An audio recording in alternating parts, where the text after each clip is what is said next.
आज का जो हमारा टॉपिक है वो है कच्चे तेल की बढ़ती कीमतें और इसका भारत पर पड़ता प्रभाव। क्योंकि पश्चिमी एशिया संकट के बीच कच्चे तेल की बढ़ती कीमतें भारतीय अर्थव्यवस्था के लिए एक चुनौती बन गई, जिसका मुद्रास्फीति पर, विकास पर, व्यापार संतुलन पर और सरकारी खर्च पर इसका असर पड़ रहा है। अमेरिका ईरान संघर्ष के कारण कच्चे तेल की कीमतों में भारी उछाल आया है, जिसके चलते भारतीय सरकार को ईंधन की कीमतें बढ़ाने के लिए मजबूर होना पड़ा। इससे मुद्रास्फीति, विकास और देश के बाहरी क्षेत्र पर पड़ने वाले प्रभाव को लेकर चिंताएं बढ़ गई, क्योंकि भारत जो है वो कच्चे तेल के विश्व के सबसे बड़े उपभोक्ताओं देशों में से एक है और भारत अपनी जरूरत की लगभग 85% जो आवश्यकता है उसको आयात करता है। इससे भारतीय अर्थव्यवस्था वैश्विक तेल कीमतों में उतार चढ़ाव के प्रति और अधिक संवेदनशील हो जाती है। यानी जैसे ही विश्व में कहीं भी पेट्रोल के रेट हाई होते हैं या नीचे होते हैं तो इसका सीधा असर भारत की अर्थव्यवस्था पर पड़ता है। कच्चे तेल की कीमतें भारत की अर्थव्यवस्था को लगभग हर पहलू को प्रभावित करती हैं, चाहे घरेलू बजट हो, मुद्रास्फीति हो, महंगाई हो, जीडीपी वृद्धि हो, व्यापार संतुलन हो या फिर सरकारी खर्च हो।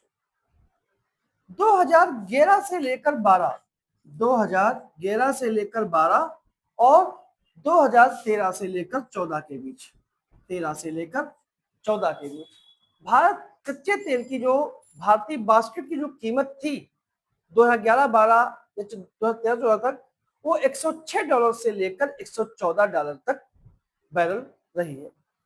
लेकिन इसके बाद कच्चे तेल की कीमतों में भारी गिरावट आई और ये पिछले स्तरों के लगभग एक तिहाई रह गई।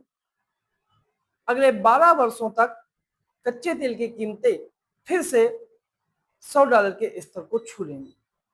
हालांकि मौजूदा वित्तीय वर्ष में के पहले 2 महीने में यानी कि अप्रैल और मई 2026 में भारतीय कच्चे तेल की कीमत $115 और $106 प्रति बैरल के बीच रही है।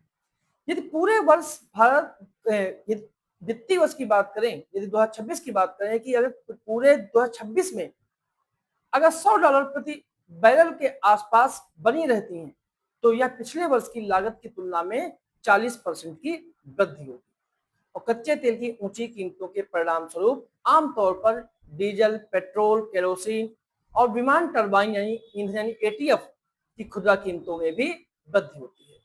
लेकिन इसका प्रभाव हमेशा प्रत्यक्ष नहीं होता है। सरकारें अक्सर टैक्स और सब्सिडी के माध्यम से इसके प्रभावों को नियंत्रित करती हैं। 2014-15 से 2020-21 के दौरान कच्चे तेल की कीमतों में भारी गिरावट आने के बावजूद सरकार द्वारा लगाए गए उच्च उत्पाद शुल्क के कारण पेट्रोल और डीजल की खुदरा कीमतें जो थी वो अक्सर ऊंची ही बनी रही। 2025-26 में दिल्ली में पेट्रोल की कीमत 94.8 लीटर और डीजल की कीमत ₹87.07 प्रति लीटर थी।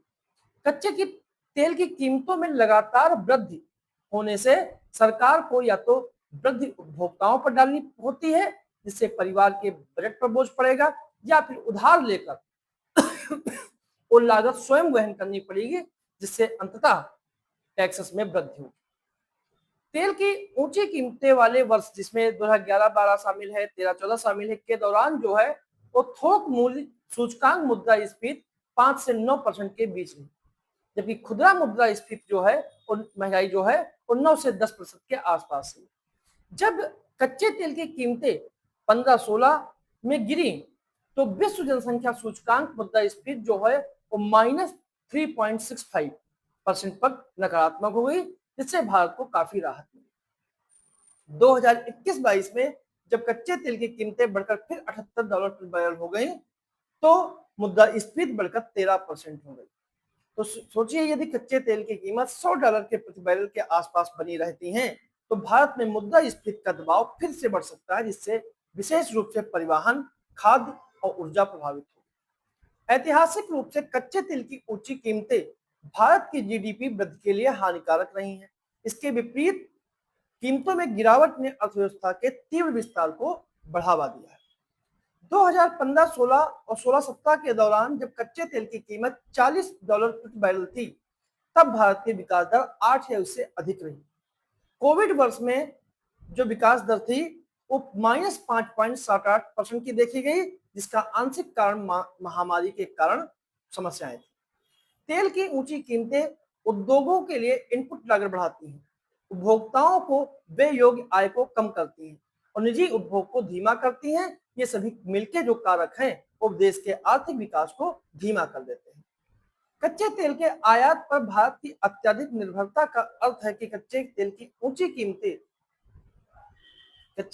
ऊंची कीमतें व्यापार घाटे को बढ़ा देती हैं और बढ़ता व्यापार घाटा की भरपाई जो है वो कुछ तरीकों से की जा सकती है, जैसे भुगतान संतुलन के मदों से, जैसे कि सेवाओं के निर्यात, विदेशी निवेश के अधिशेष से, डॉलर के मुकाबले रुपए का अवमूल्यन करके, विदेशी मुद्रा भंडार की निकासी करके, इन सब से जो है वो संतुलन को, व्यापार घाटे का संतुलन को पूरा किया जा सकता है।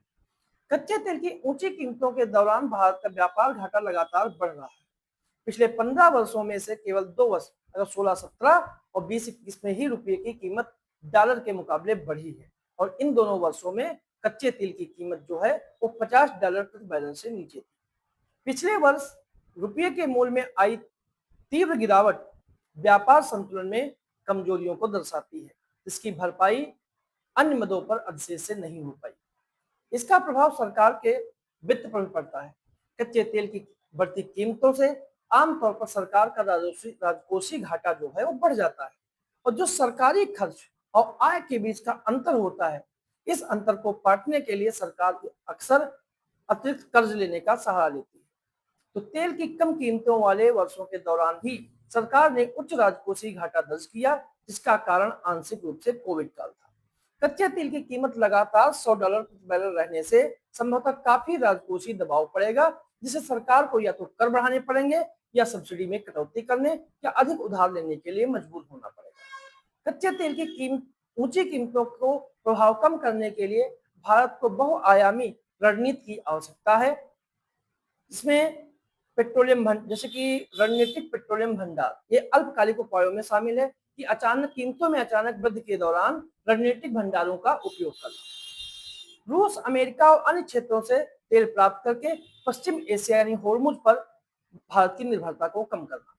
ईंधन की कीमतों का संतुलन निर्धारण करना कि उपभोक्ता और सरकार के बीच बोझ जो है वो संतुलित रहे और रुपये को स्थिर करने के लिए आरबीआई को उपाय करने चाहिए। ये जो है ये अल्पकालिक उपाय हैं। अगर हम दीर्घकालिक उपायों की बात करें तो नवीकरणीय ऊर्जा को संरक्षण देना, जैसे सौर ऊर्जा, पवन ऊर्जा और हरित हाइड्रोजन ऊर्जा, इलेक्ट्रॉनिक व्हीकल को बढ़ावा देना, परिवहन क्षेत्र में कच्चे तेल पर निर्भरता को कम करना, घरेलू तेल और गैस के उत्पादन को बढ़ावा देना, उनकी खोज की जाए और उनका उत्पादन को बढ़ाया जाए और प्रौद्योगिकी और नीति के माध्यम से समग्र ऊर्जा खपत को कम किया जाए। हाल ही में कोयला गैसीकरण वैकल्पिक ईंधन को के रूप में बनाना, जैसे कि हाल ही में स्वीकृत कोयला गैसीकरण योजना जैसी पहलों का समर्थन करना। तो ये था हमारा टॉपिक कि कच्चे तेल की बढ़ती कीमतों से